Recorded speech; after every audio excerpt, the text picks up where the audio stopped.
nchi hii kila mtu ana nafasi na wajibu wa kuitumikia.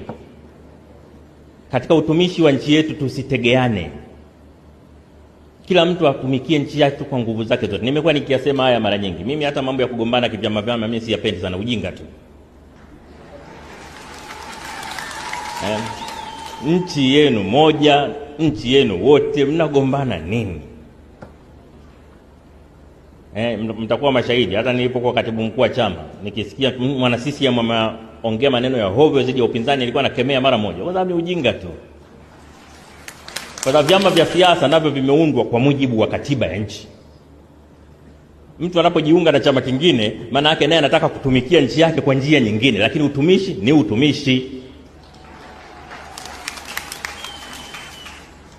Kwa hiyo nitumie jukwaa hii kuwaombeni sana waumini na Watanzania wote kutambua kwamba tuna wajibu wa kipekee. Tunamheshimu sana Kardinali Pengo kwa kazi kubwa aliyofanya, na hasa kwenye kuanzisha